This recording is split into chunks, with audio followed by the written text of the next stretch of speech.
Um trabalho de reportagem muito especial do Fred Justo e também do Alan Caldas, que é nosso produtor de reportagem, o Fred Justo repórter, porque vai trazer mais um capítulo, mais um pouco de luz sobre esse caso que está ainda muito mal explicado, tem muitas peças que ainda não se encaixam, no caso do acidente trágico que vitimou 71 pessoas no voo que levava a Chapecoense para Medellín.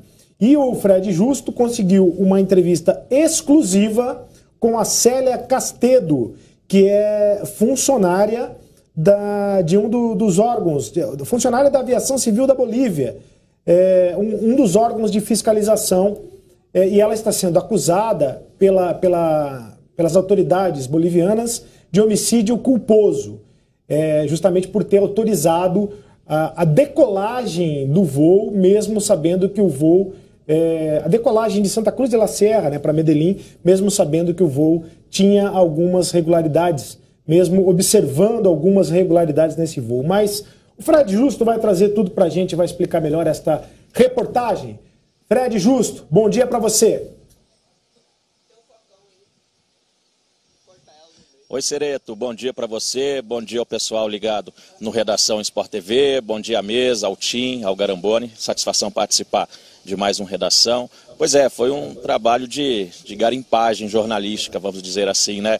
Há mais de 20 dias a gente tentava essa entrevista com a dona Célia Castedo, nós chegamos até ela, armamos a entrevista, organizamos tudo, aí na última hora o advogado dela decidiu dar para trás, cancelando a entrevista, aí veio o período de Natal, veio o Réveillon, as coisas mudaram, ela decidiu conversar com a gente e falar em primeira mão ao Sport TV. Foi uma entrevista que durou aí mais de 1 hora, essa entrevista, foi um longo bate-papo.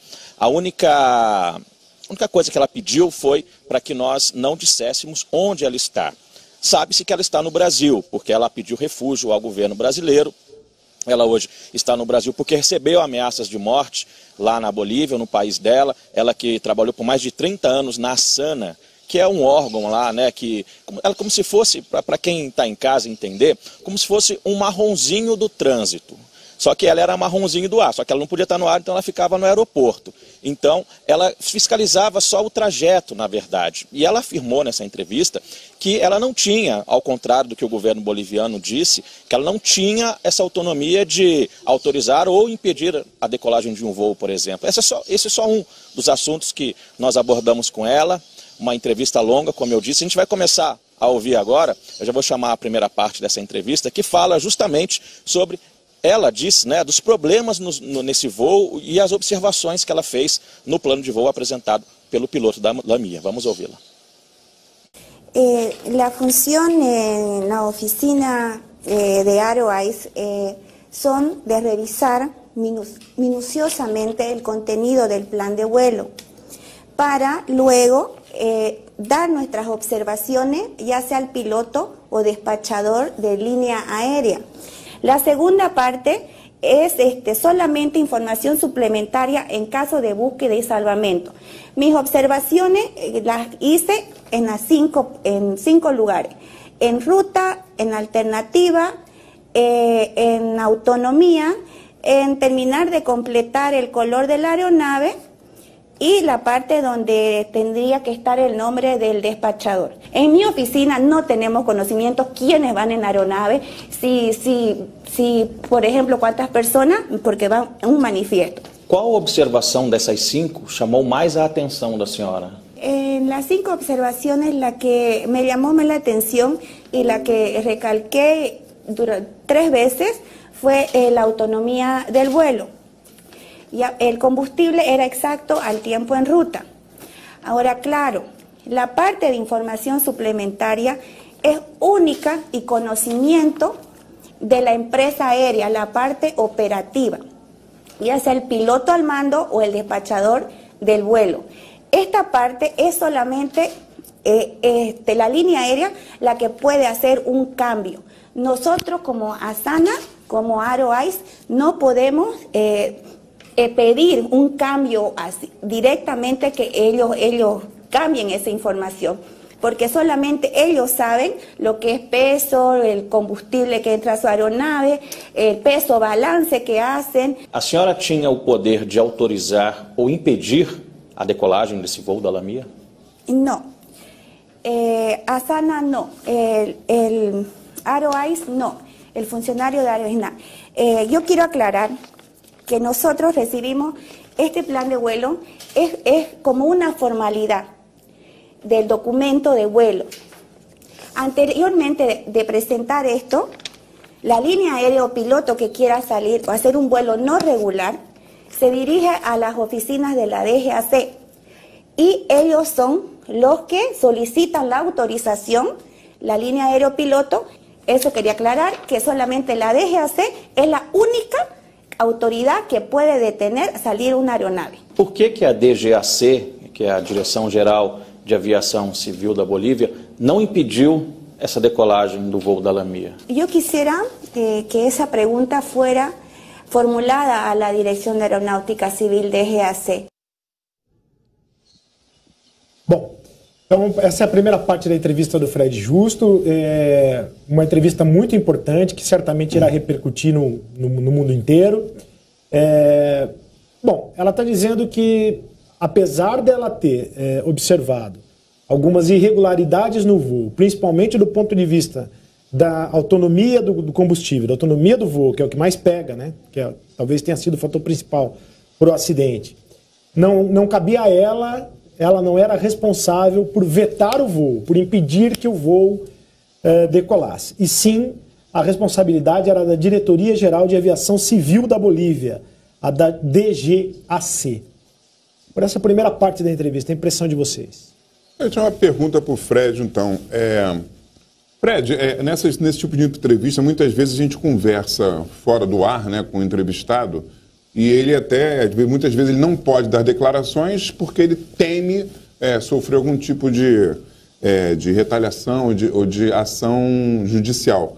Eu tenho duas perguntas para você. Quando ela fala da DGAC, você sentiu que em algum momento a escolha da Bolívia pelo piloto, pela Lamia, se deve a um controle mais frouxo, talvez, na liberação da decolagem, e se ela, por acaso, em algum momento fala literalmente corrupção. Corrupção, você viu que está errado, mas você corrompe algum funcionário e voa tranquilamente sem nenhum tipo de limite. Bom, Garamboni, na verdade, se há esse tipo de corrupção, se há alguma corrupção, não chega até ela. Ela tem um cargo muito baixo na Asana, né? Então não chegaria até ela, porque como ela mesma disse na entrevista, ela não tinha o poder nenhum. O que ela fez, na verdade, ela viu que tinha uma irregularidade, uma observação, ela trata como observação, não quis tratar como irregularidade, um erro, e ela avisa. Só que tanto é que ela não tem autonomia nenhuma, que o piloto não dá a menor atenção para ela. O piloto fala, não, nós vamos decolar assim mesmo, é o que a gente vai ouvir daqui a pouco. O próprio despachante da Lamia disse isso. Então, certamente, se há alguma corrupção, não é no escalão dela, que ali é muito baixo. Pode ter mais para cima, aí a investigação vai apontar. Mas sobre a primeira pergunta, sobre aí um afrouxamento, aí, uma suposta facilitação para o voo da Lamia partindo da Bolívia, não é de se duvidar, Garamboni, porque ouvindo vários advogados bolivianos, eles dizem que há uma facilitação, há um poder, um poder que o governo exerce sobre várias empresas, sobre várias autarquias e também até sobre o judiciário, viu? A gente vai falar disso daqui a pouco. Então, é um país que vive uma crise política, uma crise financeira, né? Então, isso tudo está sendo levado em consideração e o próprio advogado de defesa da Célia Castedo vai usar isso também como defesa da técnica aeroportuária. E voltando a falar sobre pressão, a própria Célia nos disse que recebeu bastante pressão, seja do pessoal da Lamia ou até mesmo ela faz uma denúncia grave para alterar esse documento que ela fez, no qual ela faz 5 observações. Vamos ouvi-la.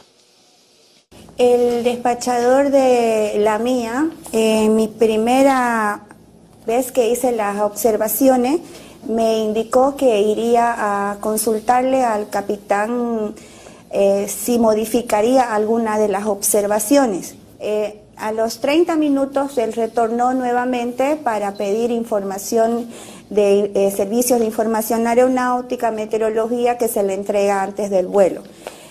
Y volví a preguntar si habría una modificación, especialmente en la parte de la autonomía, y me indicó de que el capitán no modificaría ninguna casilla del plan de vuelo y que se mantendría tal como lo llevó la primera vez el plan de vuelo.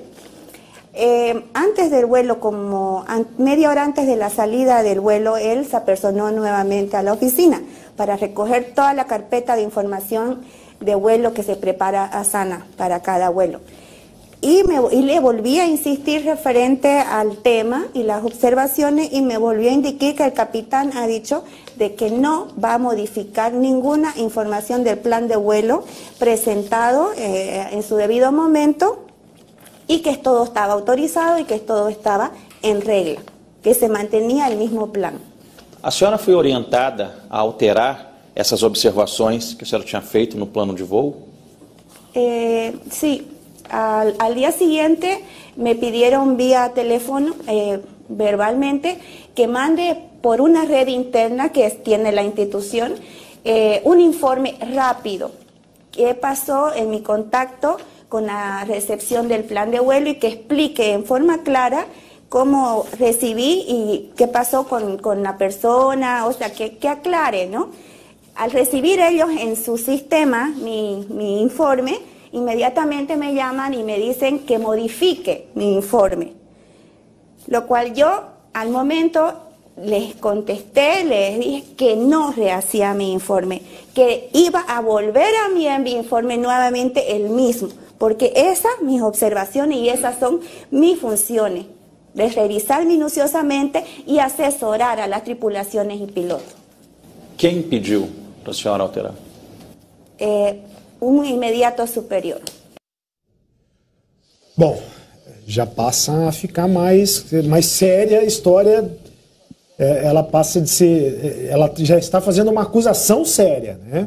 Ela que está sendo acusada de homicídio culposo por ter autorizado o voo de Santa Cruz de la Sierra para Medellín. A Célia Castedo, é uma entrevista exclusiva do Fred Justo, entrevista exclusiva do Sport TV, certamente vai ganhar uma grande repercussão, passa a fazer uma acusação muito séria, dizendo que o supervisor imediato dela, o superior imediato dela, pediu para que ela modificasse o relatório, onde ela encontrou algumas irregularidades, principalmente no que diz respeito à autonomia do voo, autonomia do combustível. Quero lembrar aqui, e a pergunta do Garamboni ao Fred foi muito pertinente, porque o Gustavo Vargas, que é um dos sócios da companhia da LAMIA, da aviação aérea, ele está preso, né? Foi preso preventivamente até que aconteçam todas as investigações. Nesse momento há investigações preliminares. O outro sócio era o piloto que morreu. E o filho do Gustavo Vargas, que também se chama Gustavo Vargas Vilegas, ele também está preso e ele trabalhava na Direção Geral da Aeronáutica Civil, na DGAC. Ele era um dos supervisores desse órgão, da DGAC, que, segundo a Célia Castedo, é quem tem a responsabilidade, esse órgão, de vetar ou não o plano de voo. Ou seja, há um conflito aí de interesses muito estranho, né? Claro, mas a coisa que eu ainda não estou conseguindo entender, pode ser que tenha uma lacuna incrível nas regulações, é que esse DGAC, Departamento de Aviação Civil, que parece que tem o poder de vetar, mas não é DGAC que fiscaliza o plano de voo. O plano de voo é fiscalizado pela SANA e Célio Castedo. Então, como o DGAC pode vetar se não fiscaliza o plano de voo? A Célia falou que a SANA é somente uma formalidade. Então, a mim parece que se a história dela é certa, tem uma lacuna incrível nas regulações. Eu gostaria de ter a opinião de Fred, se ele sentiu isso. Bom, na verdade, Tim, o regime, né, de aeroportuário, de aviação civil da Bolívia é um pouco diferente da que a gente conhece aqui no Brasil.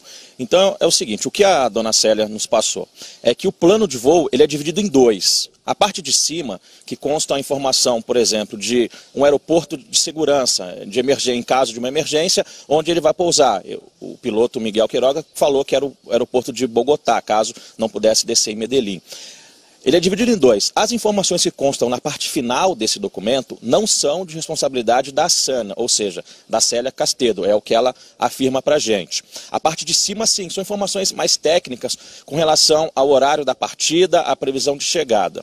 A autonomia, que é o combustível, está na parte de baixo, que segundo ela, aí sim seria de responsabilidade da DGAC e não mais da SANA. Então há uma divisão, uma parte do plano de voo é de responsabilidade da SANA e a outra parte, essa que consta até a autonomia, é de responsabilidade da DGAC. Foi isso que a Célia Castedo explicou para a gente. A Célia falou também, gente, sobre como ela recebeu essa denúncia, né? Porque o governo boliviano agiu de forma, a justiça boliviana agiu de uma forma rápida, até não muito habitual, conversando com os advogados bolivianos, e já o Ministério Público da Bolívia já fez a denúncia contra ela, colocando ela aí como uma das responsáveis, pode responder por homicídio culposo, que é quando não há a intenção, né, de provocar o crime, e ela falou sobre como foi que ela recebeu essa informação, que ela estava sendo processada já lá no país de origem dela. Lo recibí con mucho susto, me asusté bastante, para mí fue un golpe muy fuerte, porque en un mismo día, en una misma tarde, la institución ASANA me hicieron las preguntas investigativas en una tarde con una abogada enviada desde La Paz para hacerme un cuestionario de preguntas investigativas. Y sin tener un abogado yo que me colabore, me negaron eso. A los 30 minutos del mismo día y en la tarde me entregaron ya el proceso interno que hacía la institución ASANA hacia mi persona, en la cual indica que yo tenía 10 días para defenderme y demostrar mi inocencia con la documentación y desvelar el respaldo con documentos. Esos 10 días no me lo dieron. Terminé de recibir mi proceso administrativo y a la hora me informaron que el director regional estaba en la fiscalía presentando una querella acusativa en mi contra, directamente acusándome ya en la fiscalía, en la ciudad. A mí no se me liberaron todos los derechos dentro de la empresa, de la institución, perdón. No me dieron ni un día, en la misma tarde me hicieron 2 procesos y me estaban directamente ya acusando en la fiscalía. Você está vendo uma entrevista exclusiva do Sport TV com a Célia Castedo, que é uma das funcionárias, era uma das funcionárias de um dos órgãos de fiscalização do voo, o voo trágico da Chapecoense, que vitimou 71 pessoas e que saiu de Santa Cruz de la Sierra para Medellín. Não chegou a Medellín, infelizmente, não chegou a pousar em Medellín. É claro, Garamboni e Tim, que não estamos aqui, não é o papel da imprensa, de nós jornalistas, nem de acusação, nem de defesa, não somos juízes, não somos do tribunal e cabe a gente relatar os fatos e mostrar os fatos ouvindo todos os lados da questão. Mas alguém em casa pode estar se perguntando, como eu já me perguntei tantas vezes, é evidente que está muito claro que ela veio para o Brasil com medo de ser presa, orientada para isso, né? Saiu da Bolívia imediatamente quando soube da possibilidade de ser presa imediatamente. Mas ela não pode ser acusada, por exemplo, de conivência. Ela está sendo acusada pelas autoridades bolivianas de homicídio culposo. Mas, sabendo de tudo que ela sabia, ela não pode ser acusada de conivência? É uma pergunta não sei se vocês têm a resposta, mas é uma pergunta que eu faço aqui como leigo, tentando encontrar respostas. Segundo as informações dela, da Célia, assim, a gente acaba suspeitando que ela pode estar sendo um bode expiatório, né, do processo, não, então a culpa é dela. E pelo que ela apresenta, o documento que ela apresenta, assim, eu acho que a defesa dela é muito forte, porque ela fala, olha só, este documento eu digo que o avião não pode ir. E que não é da minha alçada autorizar. O que a justiça boliviana tem que apurar e depurar é o seguinte, realmente ela não tem responsabilidade? Realmente ela fez o relatório correto e falou, olha, essa é a minha parte, a partir daí a DGAC, esse é meu laudo. É meu laudo técnico, como funcionário há 30 anos da Asana. Agora não é comigo. Eu já avisei que não pode. Segundo ela, o despachante falou, tudo bem, já entendi que você está reprovando o voo, mas ele vai assim mesmo. Então, em tese, ela está escorada. Ela falou, por mim, não voava. Não é? Agora, o que a justiça vai ter que fazer é o seguinte, é o que você falou, ela realmente não tinha nenhum tipo de ingerência, de sair da sala dela e ligar para a DGAC ou ir na DGAC, olha só, vocês não vão deixar esse voo sair, esse voo vai cair. Ou se ela fez isso e a DGAC, por razões que precisam ser investigadas, deixou o voo decolar, né? Fred, você tem, pelo que você conversou até fora do ar, né, que a gente sabe que tem muita informação que a gente tem em off, né, como se diz no jornalismo, conversando fora do ar e que talvez ela não quisesse ter falado com o microfone aberto. Você pode esclarecer mais a gente sobre esse aspecto? Na verdade, tem uma parte que é importante a gente citar, que na verdade ela até gravou, não foi nem em off, não, ela falou mesmo e explicou para a gente. Ela apresentou para a nossa equipe um documento que mostra qual é a função do cargo que ela exercia na Asana. E lá a gente viu que de fato ela não tinha autonomia nenhuma para autorizar ou para impedir a decolagem de qualquer voo. A gente não está aqui fazendo uma defesa dela, mas ela mostrou, como se a gente pega qual é a função de um jornalista. É apurar, é reportar, depois divulgar. A dela, lá, não consta de forma alguma que ela podia evitar. Não tinha a decolagem de um voo, não tem isso. Então, isso é uma defesa muito boa para ela, segundo o advogado. Porém, o próprio advogado teme um pouco por questões de pressão aí do governo, né? Vamos imaginar que a indenização por conta dessa tragédia, ela não é milionária, ela é bilionária. Então, lembrando que o governo vive uma crise, a Bolívia é um país muito pobre, se o governo tiver que pagar essa indenização, certamente vai ser um rombo aí nos cofres do governo boliviano. Então, a defesa da Célia Castedo trabalha com a possibilidade de que foi o que o Garamboni disse mesmo. Ela pode ser um bode expiatório, ela pode ser condenada como culpada para poder mostrar para a sociedade que houve um erro humano de uma pessoa e não, de fato, do governo, de uma estrutura toda que não fiscalizou se o voo tinha autonomia, se não tinha. Por conta dessa insegurança jurídica que vive o país boliviano, a Célia decidiu vir para o Brasil e pedir asilo. Ela primeiro conseguiu refúgio, ela já tem um documento brasileiro de refugiada e ela pediu agora asilo. Esse trâmite pode durar até 1 ano e fica no CONARE, é um órgão que fica ligado ao Ministério da Justiça lá em Brasília e eles ainda estão analisando. Enquanto isso, ela veio aqui para o Brasil e ela explicou para a gente por que ela decidiu vir justamente para o Brasil, onde país, né, de origem da grande maioria das vítimas desse voo da Lamia. Vamos ouvi-la. Pedí refugio no Brasil porque vi que en Bolivia se me vulneraron todos los derechos. No me dieron mi tiempo para poder defenderme y demostrar mi inocencia, basado en documentos, en manual de funciones. En ningún momento me dieron el tiempo debido, porque ya fui acusada en el mismo día, en una misma tarde, 2 veces. O sea, no me dieron oportunidad en Bolivia de poder defenderme. Y me sentía amenazada, ya estaba muy asustada. Por eso decidí venirme a Brasil, donde pude venir directamente, dirigirme a la Policía Federal, al Ministerio Público y decir toda mi verdad y declarar todo lo que yo sabía y todo lo que me estaba pasando en Bolivia.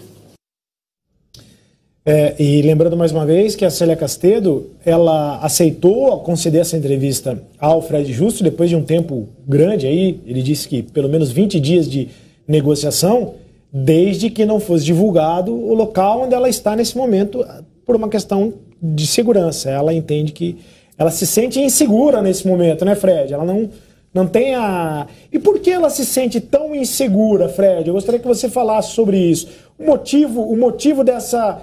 O motivo da questão das autoridades, do processo, são compreensíveis, são óbvios e compreensíveis. Mas a questão da insegurança, por que ela se sente tão insegura?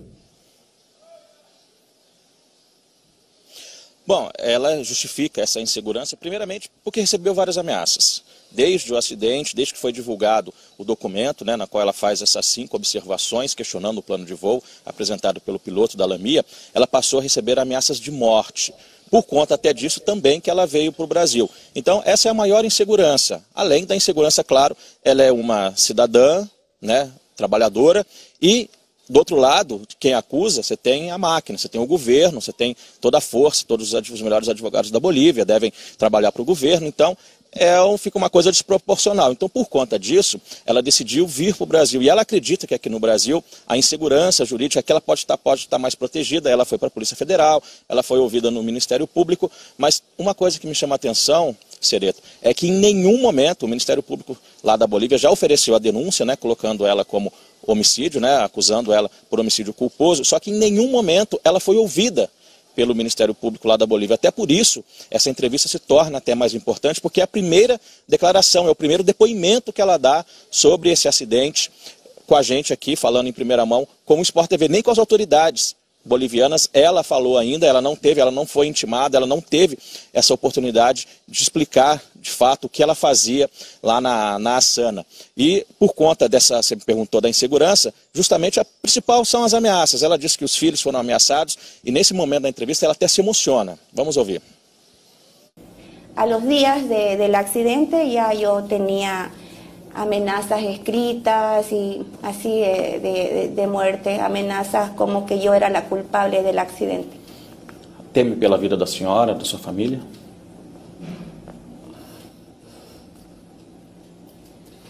Sí, especialmente mis hijos. Me asusté mucho cuando recibía las amenazas. Sí. ¿Por qué?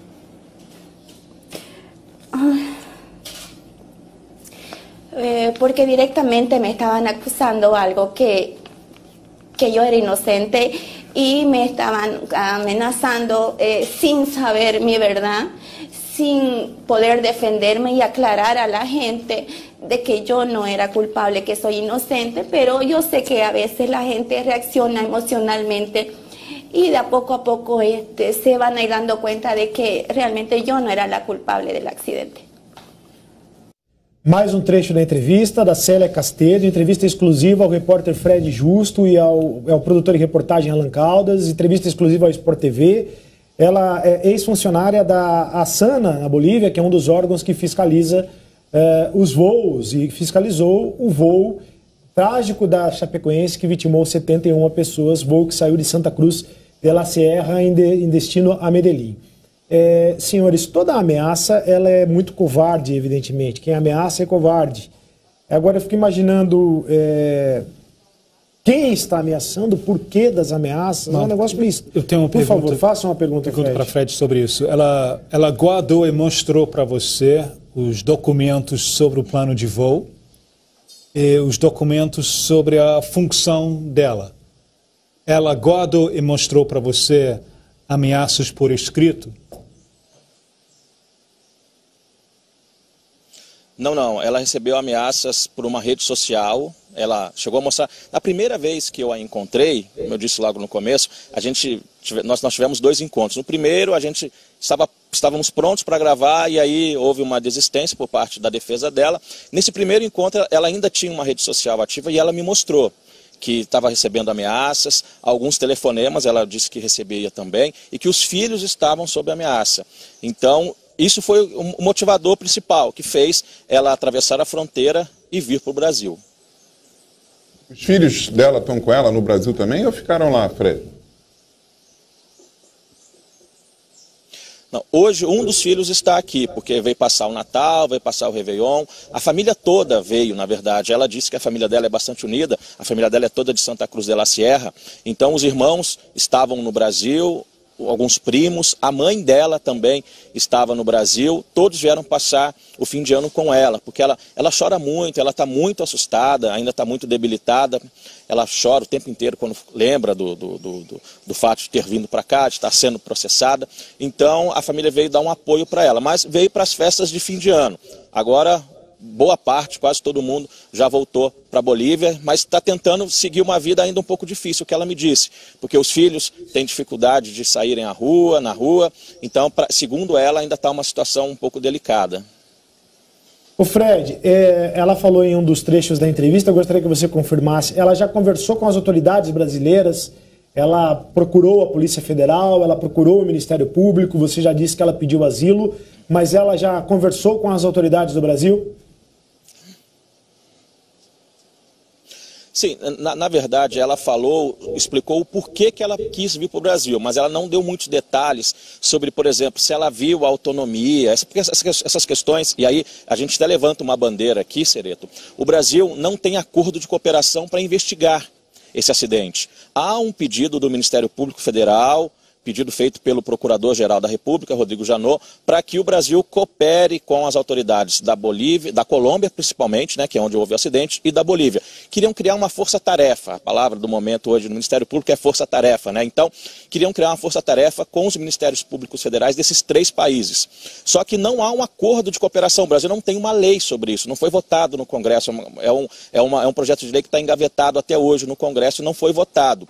Isso impede, por exemplo, que o Brasil possa estar na investigação. O Brasil pode apoiar, mas não pode investigar de fato, a não ser que seja demandado, surja um pedido do Ministério Público Federal da Colômbia para se ouvir alguém aqui no Brasil, por exemplo. Aí o Ministério Público pode, mas ele é provocado. Ele agir por conta própria, ele não pode. Mas a Célia, quando chegou ao Brasil, ela entrou pela fronteira que liga Porto Soares, no lado boliviano, a Corumbá, no Mato Grosso do Sul. Ela procurou direto a Polícia Federal, não tinha expediente ainda, ela chegou muito cedo, então ela foi orientada a procurar o Ministério Público Federal, na cidade de Corumbá. E, por sorte ou por azar, não se sabe ainda, mas coisas do destino, no mesmo dia que ela procurou o Ministério Público Federal, 2 jovens procuradoras tomavam posse. Ou seja, então assim, elas já chegaram nesse turbilhão, porque a imprensa acompanhou, vieram vários jornalistas da Bolívia para o Brasil para tentar acompanhar, porque todo mundo queria ouvir Célia Castedo. Então, lá ela prestou um depoimento por mais de 9 horas, mas não quer dizer que esse depoimento foi longo, não foi isso. Esse depoimento demorou muito porque houve um problema na tradução, ela fala castelhano, então houve um problema aí para traduzir algumas perguntas, ela não entendia, algumas respostas também ficavam um pouco vagas, mas ela respondeu a um questionário, é um questionário de praxe que foi enviado ao CONARE, que é o Conselho de Refugiados. São 25 perguntas que você tem que responder o porquê, o que houve, mas ela não dá detalhes do acidente, do trabalho dela. Isso ela não falou com ninguém. A primeira vez que ela fala sobre isso é com a gente, com o Sport TV. Então, por isso, até ela é um quebra-cabeça que se encaixa, né? Porque as autoridades colombianas já ouviram, por exemplo, todos os sobreviventes da tragédia, né? O jornalista Rafael Renzel, os jogadores, a própria comissária que também se salvou, a boliviana. Então, assim, já foram ouvidas várias pessoas. E a Célia Castedo nunca foi ouvida. Então, isso até reforça a importância dessa entrevista dela dada ao Sport TV. E eu perguntei para ela, numa dessas longas perguntas que eu fiz a ela ao longo dessa entrevista, se ela se sentia culpada sobre esse acidente, né, devido a toda essa comoção. E ela respondeu de uma forma bem enfática. Vamos ouvi-la. En ningún momento mi persona se ha sentido responsable. Ni se sintió ni se siente. Yo, según mis manuales de funciones y en la SANA, yo no soy autoridad, yo simplemente soy un empleado en la institución de SANA que da servicio a la navegación aérea. Nunca me sentí responsable. Mas como a senhora se sentiria se a senhora não tivesse feito essas 5 observações no plano de voo? Me había sentido responsable por no haber hecho mi trabajo de observar detenidamente y minuciosamente el plan de vuelo. Esa es nuestra función. Bom, aparentemente, né, ela está muito segura no que diz respeito à defesa dela, está muito clara, muito confiante no que diz respeito à defesa dela, e o que disse o Fred é importante, ela é uma peça importantíssima nesse quebra-cabeça da investigação. Fica assim, pela coragem dela de falar, processo está em curso, mas aparentemente se trata de tráfico de influência, corrupção e uma autoconfiança absurda de quem fez isso, né? Porque se você tem esse documento, como ela mesma falou agora, a minha agência, ela presta serviços técnicos, eu fiz o meu papel, e mesmo assim o voo foi liberado, eu acho que assim, uma devassa na DGAC, por exemplo, é a obrigação primeira do governo boliviano, né? Para poder saber quem recebeu esse papel e falou assim, não, mesmo assim vai. Porque ela mesma falou, o despachante pegou esse papel, foi e voltou meia hora depois, né? Não, tentando que ela até mudasse, mas ela falou, não, eu vou manter, ou seja, e depois, quando pedem a ela para mudar, é porque já tinham, aí para mim, a minha observação é essa, identificaram o erro, identificaram a barbeiragem, né? Então, assim, olha, tem um papel dizendo que não podia ter decolado, e decolou, então vamos mudar esse papel. E aí por isso, inclusive eu acho que ela está aí, ela não é boba, ela trabalha nisso há mais de 30 anos, como o Fred informou, deve ter visto o cerco e funcionários, tanto da SANA como da DGAC, cercarem ela de uma forma que ela falou, não estou segura, não estou sozinha, melhor ir embora daqui rápido, porque senão vai sobrar para mim algo que eu não tenho a menor culpa, né? Até mesmo a adulteração do documento sem o conhecimento dela. Então, isso. E esse é um ponto importante, Fred. Ela cita que foi pressionada, né, nós já mostramos isso na entrevista, por um superior imediato a mudar o relatório. E o nome do superior imediato? Por que ela não revela o nome do superior imediato? Ela vai ter que dizer. Essa é a grande interrogação, né? Na primeira entrevista, na primeira conversa que eu tive com ela, eu vou relatar, dar uma informação de bastidor, na primeira conversa informal que eu tive com ela chegou a falar um nome.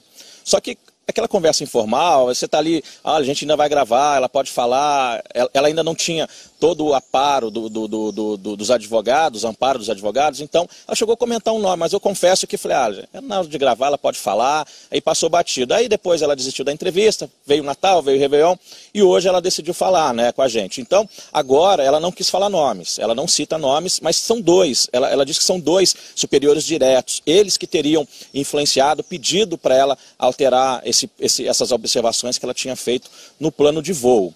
E um outro assunto, a gente conversou também, depois da entrevista com a Célia, a gente conversou com um advogado dela, o Guido Calque. Ele se mostrou bastante preocupado justamente por o que a gente já disse aqui milhões de vezes. A insegurança jurídica na Bolívia pode ser um fator preponderante para condená-la, porque, e segundo ele, há uma pressão do governo boliviano para que se aponte um culpado e para que se aponte ela como a culpada. Isso, o advogado disse de forma categórica. Ele acha que ela, sim, pode ser um bode expiatório e ele está bastante preocupado por questões aí da insegurança jurídica que envolve todo o judiciário boliviano. Vamos ouvi-lo.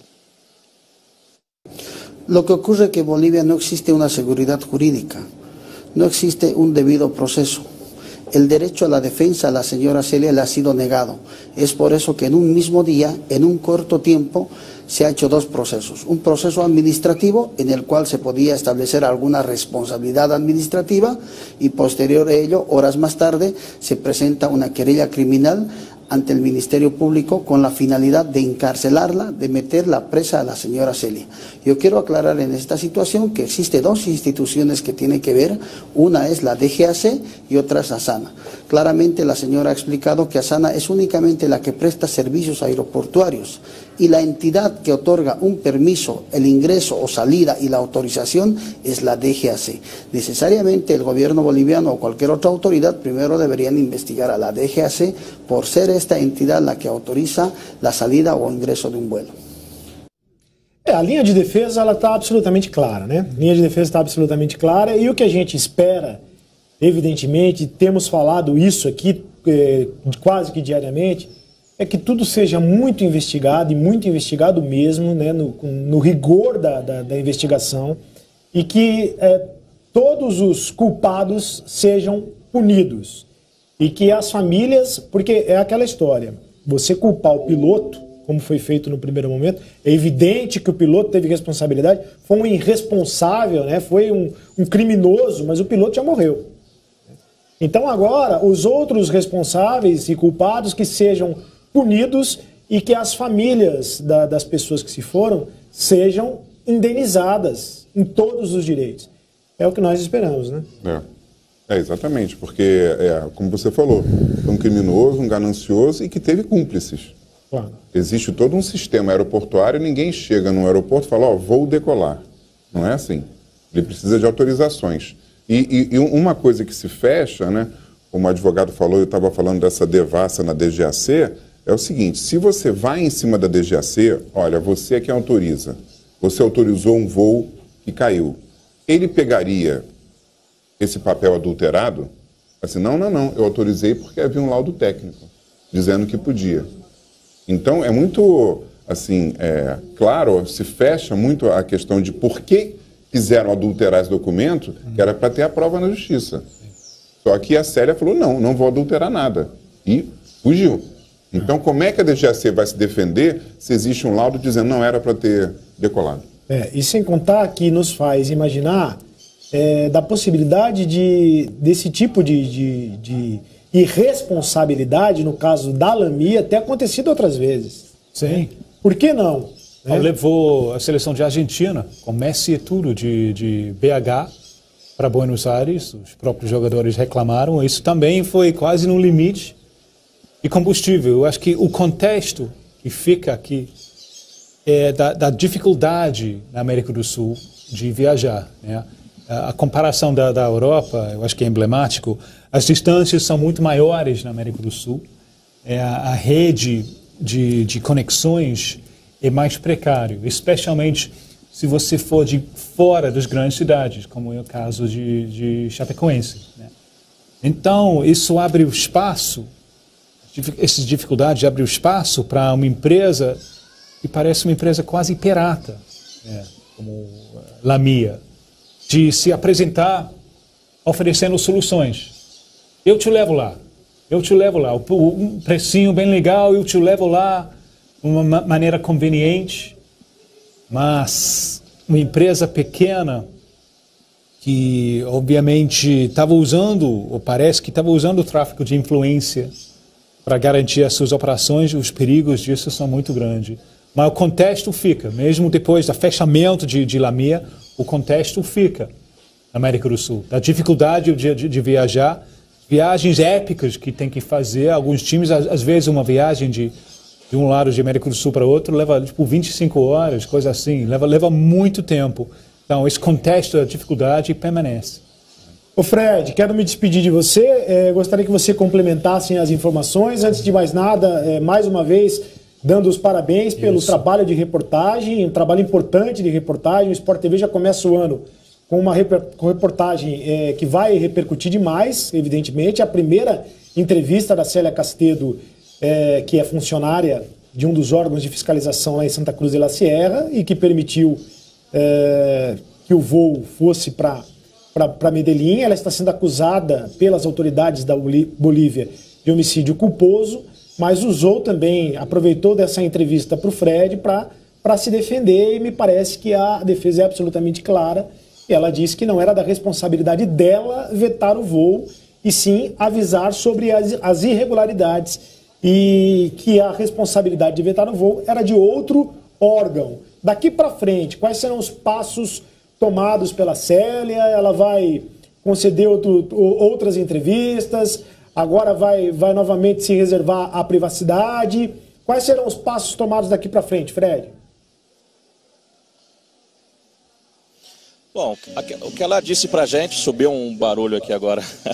Não, o que ela disse pra gente foi o seguinte, que ela vai continuar no Brasil aguardando o asilo, e ela não volta para a Bolívia, ela está com muito medo, ela não volta de jeito nenhum para a Bolívia, e que ela não daria mais nenhuma entrevista. Essa seria a primeira e única, isso na palavra dela, né? Entrevista que ela daria, ela escolheu um grupo brasileiro, porque ela confia mais na imprensa brasileira, nas autoridades brasileiras.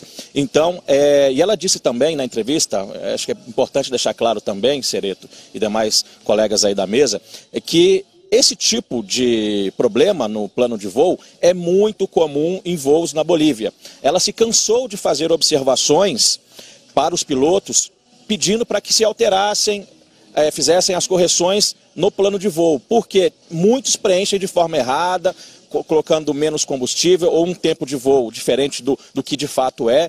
E os pilotos agradecem muito a ela, foi o que ela me disse, que os pilotos ficam muito agradecidos a cada vez que ela acaba, olha só, tem uma coisa errada aqui, dá uma olhada aí e tal.